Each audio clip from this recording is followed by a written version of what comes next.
Olá, meus queridos, Deus abençoe a sua vida. Aqui quem fala é o pastor Ítalo Dean, pastor auxiliar da Igreja Evangélica Assembleia de Deus na cidade de Arari. Igreja atualmente aí presidida pelo pastor Manuel Batista de Lima, nosso pastor presidente. Quero nesse momento agradecer a Deus por poder estar aqui neste canal, compartilhando com você a mensagem da Palavra de Deus, em especial a nossa lição de escola bíblica dominical. Nós estamos estudando, como você já sabe, o terceiro trimestre de 2020 e dependendo da igreja onde você está congregando, você deve estar estudando, repetindo a lição do trimestre passado, a Igreja Eleita, comentada pelo pastor Douglas Batista, ou quem sabe está estudando a edição especial que tem como tema geral os princípios divinos em tempos de crise, a reconstrução de Jerusalém e o avivamento espiritual como exemplos para os nossos dias, lição comentada pelo saudoso teólogo e pastor Eurico Bergstein. É essa lição que nós estaremos estudando nesta ocasião. Mas antes de fazer a apresentação aí do conteúdo e trazer a lição a você, eu quero agradecer a Deus pela vida do meu amigo Eduardo Rabelo, que foi quem nos fez o convite para estarmos aqui compartilhando com você a mensagem da Escola Bíblica Dominical, a lição da Escola Bíblica Dominical. Louvar a Deus pela vida do pastor Osiel Gomes, que é o presidente da Comissão de Educação e Cultura da nossa convenção, e pela vida do pastor presidente, pastor Pedro Aldir Damasceno. Meus queridos, como eu já disse, a lição especial, edição especial, a lição Os Princípios Divinos em Tempos de Crise, e hoje, dia 23 de agosto de 2020, nós estaremos estudando as causas da desunião devem ser eliminadas. Esse é o tema da nossa lição do dia 23 de agosto de 2020. Então, nós temos aqui texto áureo, verdade prática e a leitura bíblica em classe. O nosso texto áureo, Salmo de número 133, versículo 1, texto muito conhecido, que diz assim: ó quão bom e quão suave é que os irmãos vivam em união. A verdade prática diz assim: a união é uma força indispensável para a igreja, é um testemunho diante do mundo e um estímulo para o crescimento da obra de Deus. Então nós temos aí uma verdade prática que sintetiza tudo que será visto daqui por diante no comentário da nossa lição. Uma verdade prática objetiva que ressalta para nós o quanto é importante e quanto é fundamental a união na obra de Deus, para o povo de Deus. Primeiro é um testemunho diante do mundo, a unidade da igreja credencia a mensagem do povo de Deus para o mundo, caracteriza a identidade do povo de Deus para o mundo e possibilita a realização da obra de Deus e do crescimento do reino de Deus no mundo. Então a verdade prática expressa de forma clara, ainda que concisa, o que nós estaremos vendo nessa lição de número 8, neste domingo. A nossa leitura bíblica em classe, nós temos aqui Neemias capítulo 5. Aliás, Neemias é o livro que dá base para os comentários de todas as lições desse trimestre. O pastor Eurico Bergstein usou o livro de Neemias como ponto de partida para apresentar a temática que nós estamos estudando, aí, os princípios divinos em tempos de crise, tema geral da nossa lição. Então, para nós ganharmos tempo, eu vou deixar essa lição, essa leitura do texto da leitura bíblica em classe, para que você faça na sua Bíblia. Você pode ler o versículo 1 e depois, na sequência, continua lendo o versículo 6 até o versículo de número 12. Se você é professor e está assistindo esse vídeo principalmente com o objetivo de obter recursos, subsídios para enriquecer aí a sua aula, não se esqueça de observar na lição, você usa a lição do mestre, e não se esqueça de observar o objetivo geral. O objetivo geral, logicamente, é o que vai nortear, vai orientar você, a fim de que você não se desvie do foco, do propósito, que é apresentar aos irmãos a mensagem acerca da importância da união para o povo de Deus. Na sua lição está escrito no objetivo geral, que é destacar que a união é indispensável para o crescimento e sustentabilidade da obra de Deus. Então não esqueça isso, memorize isso, porque às vezes é uma tentação, é um perigo que nós corremos com frequência enquanto estamos em sala de aula, de nos afastar do propósito, do objetivo geral da lição. Às vezes, vários pontos são abordados no conteúdo do comentário e a gente tem que resistir à tentação de divagar sobre o assunto, de nos afastar do propósito e fazer divagações, nos afastar com comentários que na verdade não são essenciais, que tomam tempo e não reforçam o objetivo geral da lição, que neste caso é destacar para o povo de Deus a importância da união, mostrar o quanto ela é indispensável para o crescimento e para a sustentabilidade do povo de Deus. Não se esqueça também de que a palavra-chave dessa lição é união, do grego koinonia, que significa tendo em comum, ou também da palavra koinos, que significa sociedade ou companheirismo. Tudo isso você pode inclusive estar vendo nos subsídios aí da sua própria lição. Existe essa ajuda, esse auxílio para que você esteja reforçando aí em sua mente o tema central da lição e não perca a oportunidade de gravar no coração dos seus alunos aquilo que Deus está de fato querendo comunicar por meio do conteúdo desta lição. Então a nossa lição, o conteúdo, o texto da nossa lição se apresenta de uma introdução e de pelo menos 4 pontos e por último uma conclusão. A nossa introdução diz o seguinte: veremos nesta lição um conflito que surgiu entre diferentes classes sociais e como o problema foi resolvido. A pergunta inevitável é: que problema foi esse? Que circunstância surgiu na atividade de Neemias que careceu, que precisou de um confronto, de uma resolução imediata? Você sabe que o conteúdo desta lição se baseia na obra de reconstrução dos muros de Jerusalém, conforme está registrado no livro de Neemias, no Antigo Testamento. E você sabe também que, pelo menos até o capítulo de número 4, nós sabemos que a obra de Neemias na reconstrução dos muros, ela tem êxito, os muros começam a se fechar, mas isso não sem dificuldades. Nós sabemos que uma espécie de coalizão foi formada pelos governadores das províncias vizinhas com o objetivo de barrar, de impedir o renascimento de Jerusalém. Essa coalizão era formada por alguns personagens, conforme aparece no capítulo 4, Tobias, Sambalat, Gesem, o Arábio, e outros povos vizinhos que se uniram no propósito de impedir a obra que Neemias estava realizando na cidade. No capítulo 4, a oposição provocada por aqueles líderes, por aqueles governadores, se baseia na tática da zombaria, da ridicularização da obra. Mas nós sabemos que Neemias, confiando no propósito de Deus, na vocação que o Senhor havia lhe dado e determinado a cumprir tudo isso, ele resiste com sabedoria, resiste com firmeza, resiste com confiança, resiste com oração e anima o coração do povo para resistir aos ataques externos que eles estão sofrendo com o objetivo de parar a obra. Mas no capítulo 5, o problema muda. Muda em que sentido? No capítulo 4, os ataques são externos. Mas agora no capítulo 5, Neemias tem que lidar com um problema interno.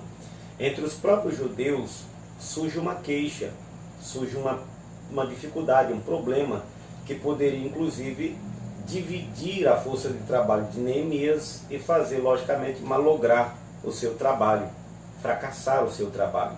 Então, no capítulo 5, nós somos informados, a partir do versículo 1, que houve queixa de alguns do povo, juntamente com suas mulheres, contra os seus irmãos judeus.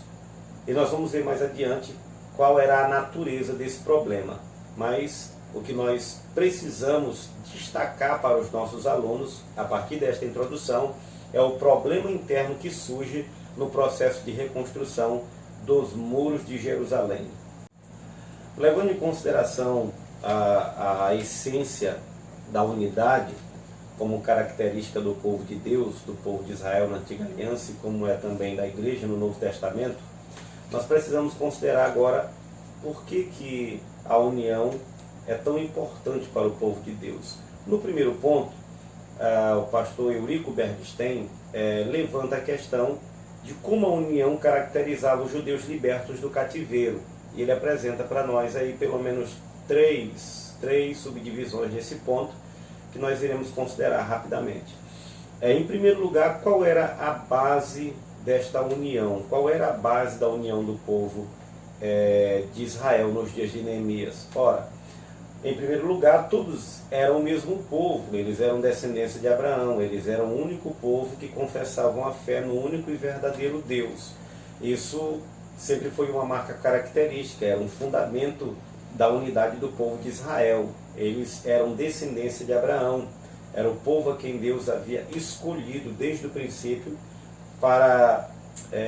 por meio do qual o próprio Deus abençoaria todas as famílias da terra. Então, o objetivo, a lembrança da origem do povo como descendência de Abraão e como povo escolhido por Deus, era uma das coisas que estimulava, fomentava a consciência da necessidade da unidade para o povo. Em segundo lugar, este povo que está trabalhando com Neemias, eles vieram do cativeiro, eles experimentaram a providência de Deus, a providência da libertação. Eles fazem parte de uma geração que experimentou o cumprimento da promessa divina, porque desde o princípio Deus havia anunciado o tempo de duração do cativeiro, que quando o cativeiro terminasse, o próprio Deus os traria de volta para a terra e os abençoaria uma outra vez. Então, este povo que está trabalhando com Neemias devia ter consciência do bem que Deus havia realizado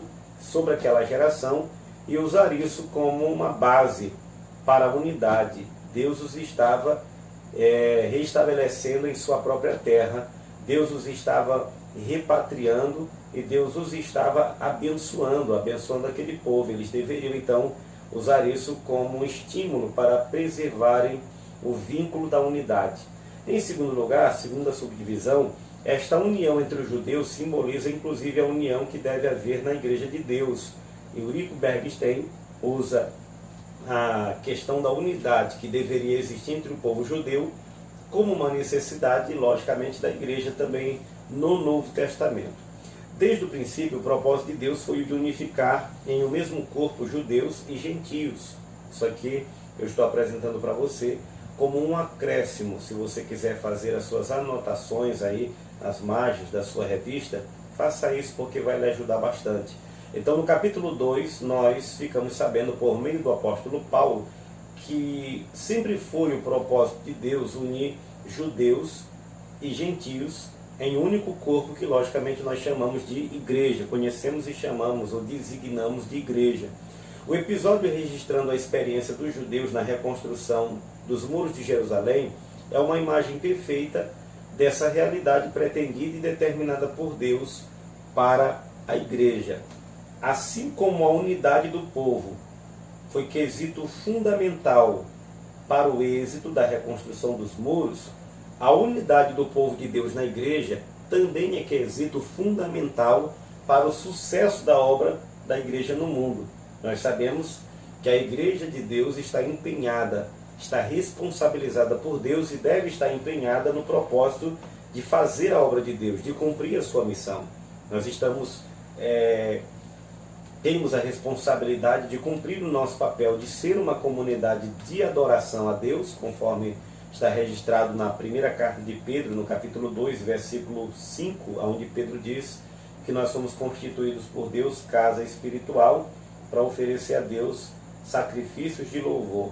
Tanto quanto também temos a responsabilidade de cumprir a nossa missão de ser comunidade de proclamação. No versículo 9, ainda no capítulo 2 da primeira carta de Pedro, Pedro também diz que nós somos constituídos, na verdade, como um sacerdócio real, uma nação santa, uma raça eleita, um povo que foi adquirido para anunciar as virtudes daquele que nos chamou do império das trevas para a sua maravilhosa luz. Então, somos uma comunidade de adoração, bem como somos também uma comunidade de proclamação. Essa é a nossa missão. E para cumprir essa missão, a unidade, a comunhão é algo fundamental. Então, usando como paralelo a unidade do povo de Israel e o êxito na missão de reconstruir os muros, o pastor Eurico Bergstein usa isso como uma imagem do que deve haver, do que deve existir, do que deve também regir a vida da igreja no Novo Testamento. A terceira subdivisão, esta união é uma verdadeira força. A união dos judeus liderados por Neemias foi sem dúvida algo decisivo e determinante para o sucesso da obra naqueles dias. Permanece sendo fundamental para que a igreja em todas as épocas e em cada geração possa cumprir o seu papel e desempenhar a sua missão. Ou seja, a união não é uma opção para o povo de Deus. A união é essencial, é vital, é fundamental. Nós precisamos estar unidos se quisermos ter êxito para cumprir a missão que Deus nos outorgou. Se você prestar atenção, essa foi uma das grandes preocupações do Filho de Deus antes de subir à cruz do Calvário.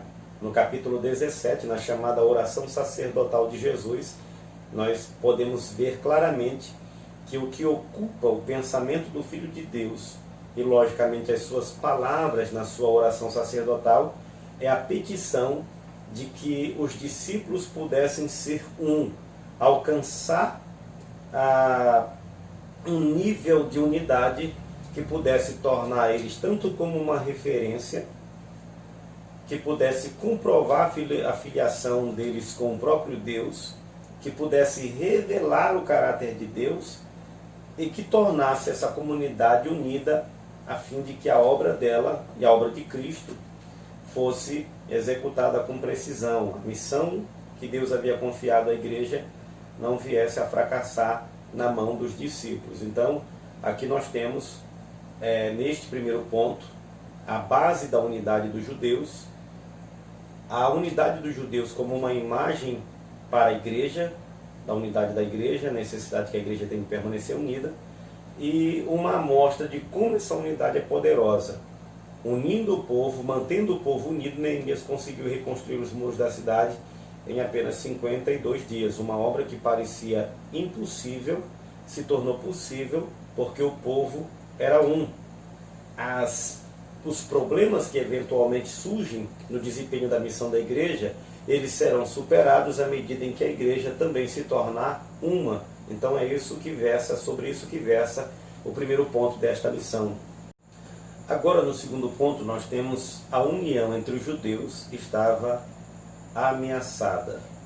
Novamente, nós temos algumas subdivisões que devem ser consideradas, são pelo menos aí 2 subdivisões, e eu vou apresentar elas de forma rápida. Em primeiro lugar, consideramos qual era a ameaça. Eu já falei um pouco sobre isso logo na introdução, e vou apenas reler o texto. Não está na leitura bíblica em classe, mas na sua Bíblia, no capítulo 5, nos versículos de 2 a 5, nós temos o seguinte texto, preste atenção. Alguns diziam, nós e nossos filhos e filhas somos numerosos, precisamos de trigo para comer e continuarmos vivos. Outros diziam, tivemos que penhorar nossas terras, nossas vinhas e nossas casas para conseguir trigo para matar a fome. Versículo 4. Havia ainda outros que diziam, tivemos que tomar dinheiro emprestado para pagar o imposto cobrado sobre as nossas terras e as vinhas. Versículo 5. Apesar de sermos do mesmo sangue dos nossos compatriotas e dos nossos filhos serem tão bons quanto os deles, ainda assim temos que sujeitar os nossos filhos e as nossas filhas à escravidão. E de fato, algumas de nossas filhas já foram entregues como escravas e não podemos fazer nada, pois as nossas terras e as nossas vinhas pertencem a outros. Então, aqui nós temos uma dimensão do contexto e das circunstâncias do problema que Neemias está enfrentando. A situação difícil que os judeus estavam enfrentando em Jerusalém, ela já é mencionada no livro de Neemias, desde o versículo 3 do capítulo 1, quando Neemias pede informações a Anani, seu irmão, que tinha voltado de Jerusalém, e Anani descreve o estado deplorável em que os judeus estão vivendo, em vergonha, em miséria, a situação do povo era uma situação extremamente difícil, ela era caracterizada principalmente pela pobreza. Agora nós temos no capítulo 5 uma amostra clara de que a pobreza era uma das marcas do sofrimento do povo que havia retornado do cativeiro, pelo menos dos que estavam vivendo naqueles dias de Neemias.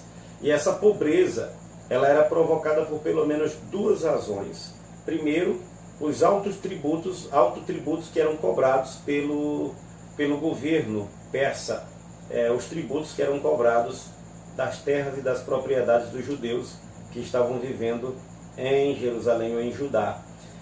Está no versículo 4 isso, inclusive. Eram cobrados pelo império altos impostos e os judeus, inclusive, não tinham condições de pagar os impostos da terra. Em segundo lugar, vinha outro problema que era mais grave ainda e que justamente era a causa da tensão entre o povo naquele exato momento. Era a questão da usura. Era judeus mais ricos que estavam tirando vantagem da pobreza de seus compatriotas, emprestando dinheiro a juros altíssimos, que logicamente não se tinha condição de devolver, de pagar, e por isso se penhorava terras e, em última instância, filhos para servirem como escravos em pagamento das dívidas que não conseguiam ser saldadas. Então, era um problema de ordem social e econômica que estava atormentando a força de trabalho de Neemias, os judeus que estavam residindo ali em Jerusalém. Então, sem condições de pagar a dívida, esses judeus pobres, sem condição de se sustentarem, de se alimentarem adequadamente, estavam vendo suas terras serem confiscadas pelos seus credores e, por último, os seus próprios filhos. Como se explica agora, segundo ponto, como se explica essa grande injustiça que estava sendo praticada no meio do povo de Deus? A falta de amor e a ambição levaram os judeus ricos a ignorarem completamente os princípios e os mandamentos da lei, que não apenas orientavam a fé judaica, mas também regulamentavam a ordem social que deveria caracterizar e reger inclusive a vida social e econômica do povo de Deus. O que eu estou lendo aqui são anotações minhas. Se você quiser, você pode tomar nota e fazer aí na sua lição. Eu fiz questão de não abordar todo o texto do comentário, porque isso faria com que nós tomássemos muito tempo na explanação. Então, eu desenvolvi um comentário alternativo aí para que você possa somar aos comentários da lição e enriquecer a sua aula. Então, eu vou repetir a minha leitura. A falta de amor e a ambição levaram os judeus ricos a ignorarem completamente os princípios e os mandamentos da lei, que não apenas orientavam a fé judaica, mas também regulamentavam a ordem social que deveria caracterizar e reger, inclusive, a vida social e econômica do povo de Deus. Por exemplo, se nós levarmos em consideração o que Deus havia ordenado na lei, aquilo que estava acontecendo em Jerusalém era uma quebra declarada do que Deus havia previsto para regulamentar a coexistência dos irmãos judeus.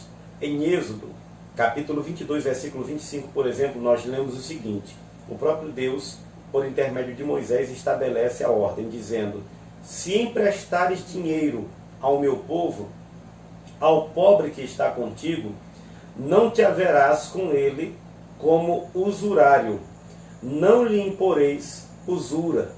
Então é uma ordem clara de Deus. Em segundo lugar, Levítico capítulo 25, do versículo 35 ao 37, a lei repete dizendo: e quando teu irmão empobrecer e as tuas forças decaírem, então sustentá-lo-ás como estrangeiro e peregrino viverá contigo. Não tomarás dele juros, nem ganho, mas do teu Deus terás temor, para que teu irmão viva contigo. Não lhe darás teu dinheiro com usura, nem darás do teu alimento por interesse.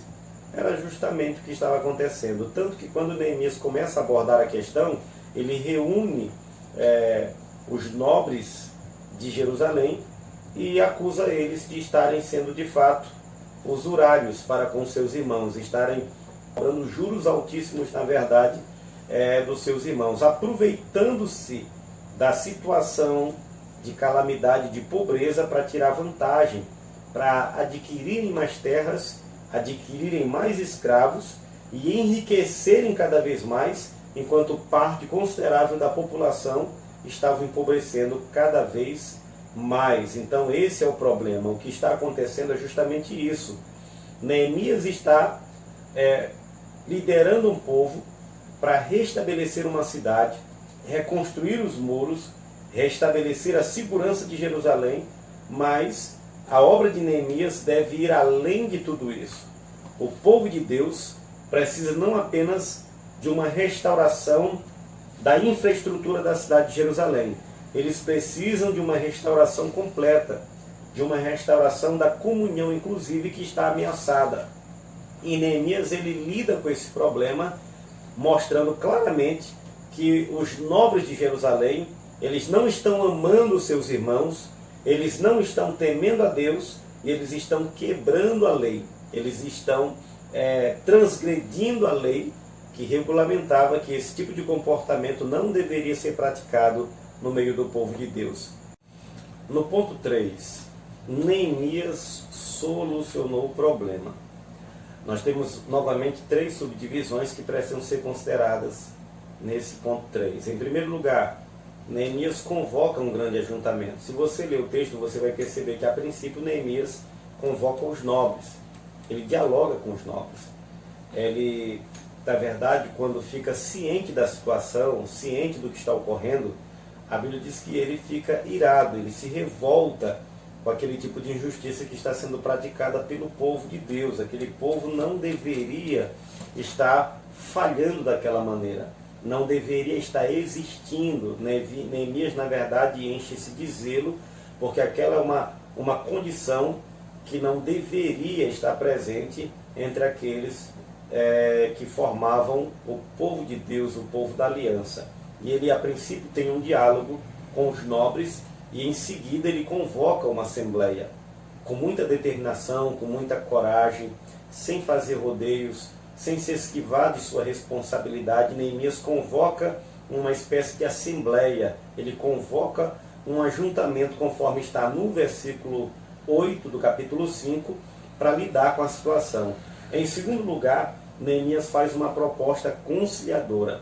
Depois de mostrar o erro, depois de fazer uma acusação incisiva contra os nobres, de que eles estão realmente sendo usurários contra seus irmãos, e logicamente quebrando os princípios da lei de Deus, da palavra de Deus, confrontá-los com respeito ao erro que estão cometendo em relação à palavra de Deus. Agora Neemias também faz uma proposta. A proposta de Neemias é que os nobres abandonem esse tipo de ganho ilícito que está sendo praticado em virtude de estarem se aproveitando da situação de aflição dos mais pobres.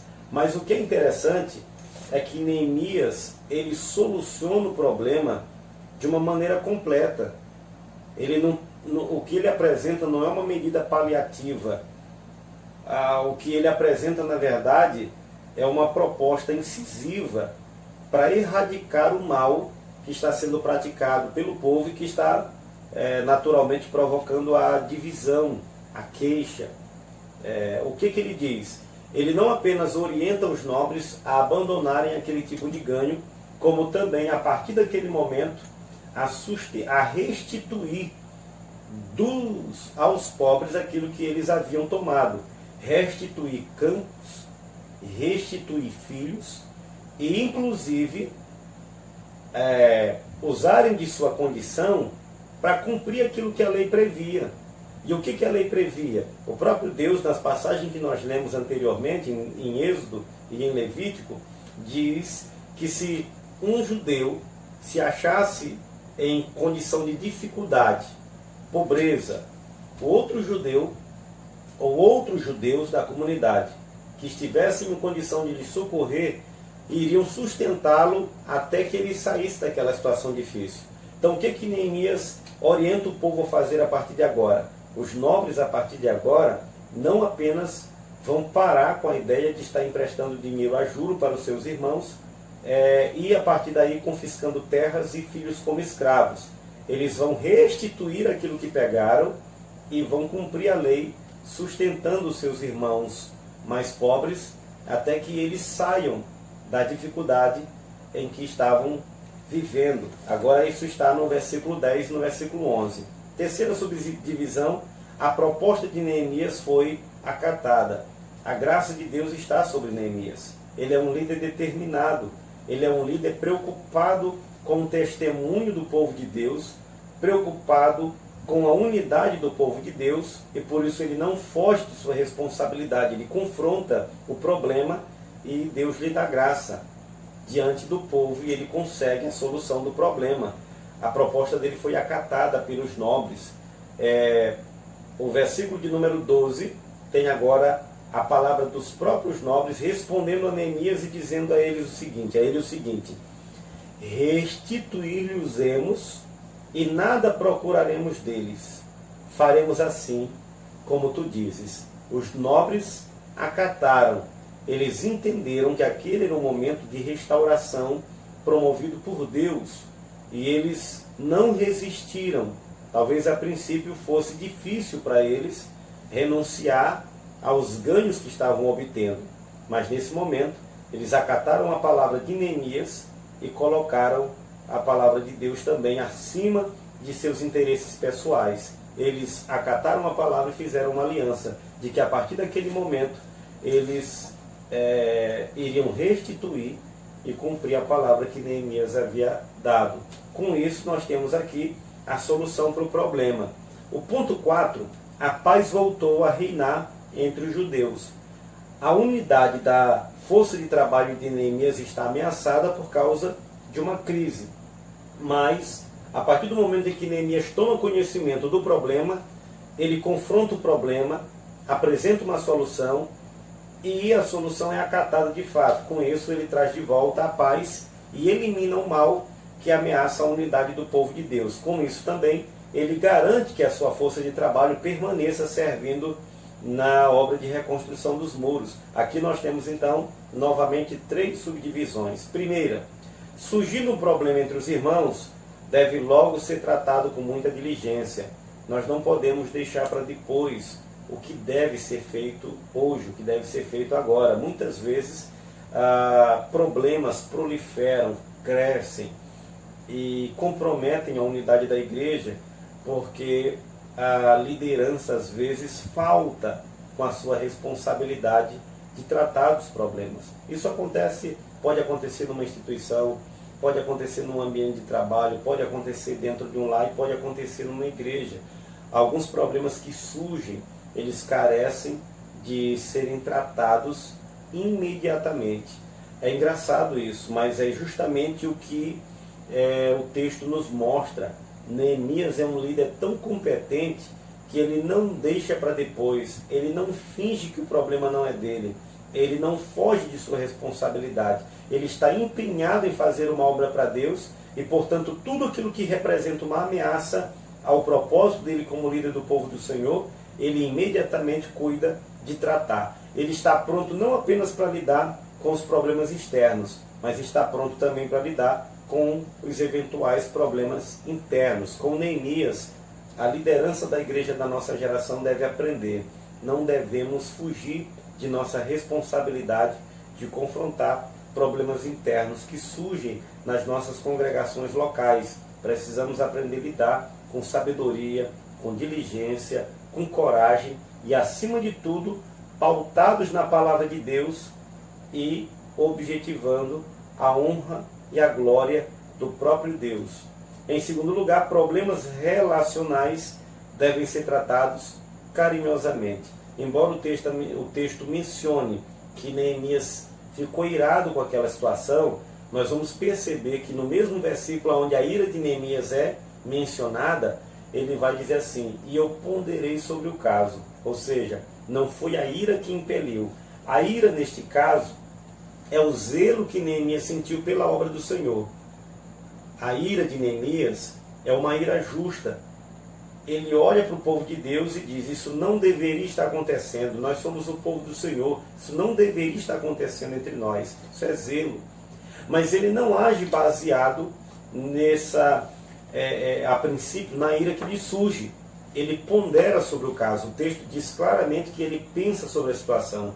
Líderes sábios levam em consideração o zelo por Deus e pela sua obra, mas eles refletem sobre o caso, eles refletem sobre a situação, eles buscam soluções para o problema, eles não agem no calor do momento, eles ponderam sobre a situação a fim de enxergar as soluções apropriadas para os problemas. Em terceiro e último lugar, finalmente nós devemos cultivar o nosso testemunho diante do mundo.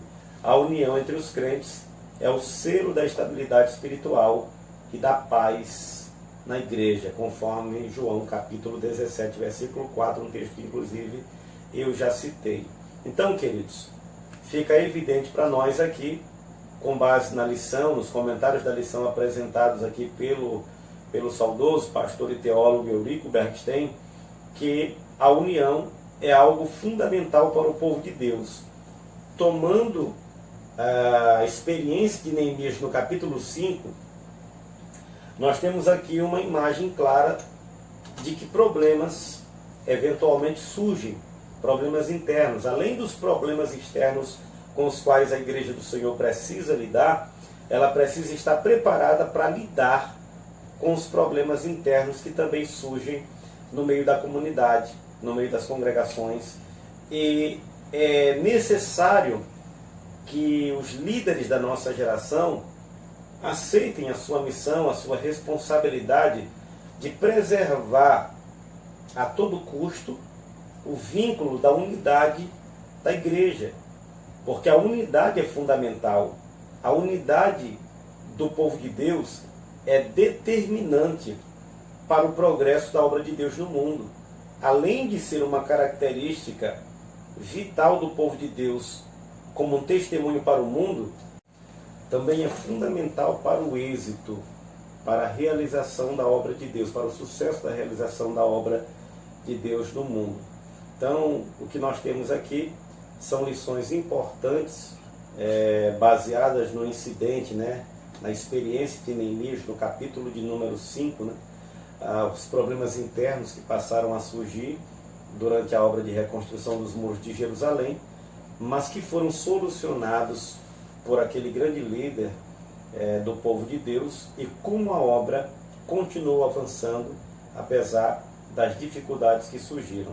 A unidade do povo de Deus foi ameaçada, mas graças a Deus, pela sabedoria, pela coragem de Neemias, o problema foi solucionado e o povo continuou unido e trabalhando, e assim os muros da cidade foram reconstruídos num período de 52 dias, para a frustração dos inimigos e para a alegria do povo de Deus. Então, nós temos aqui lições importantes para a igreja da nossa geração.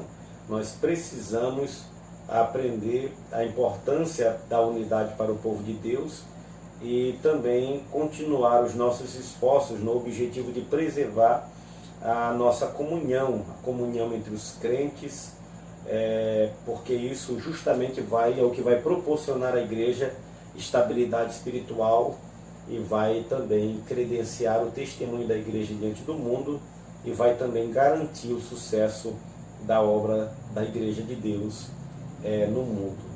Eu quero que você tome nota destas coisas. Essa é a palavra de Deus para hoje. É uma lição que precisa ser ensinada com veemência em nosso tempo, né? São lições que precisam ser ensinadas com veemência em nosso tempo. Afinal de contas, a igreja de nossa geração tem uma enorme carência no aspecto da unidade, mas eu creio que o Senhor vai abençoar as nossas lideranças, dando coragem, sabedoria e estratégia para preservarmos a unidade do povo de Deus e assim garantir o sucesso e a realização da obra de Deus no mundo. No mais, Deus abençoe a sua vida, grato a Deus por tudo, fique com Deus e até a próxima, se Deus quiser.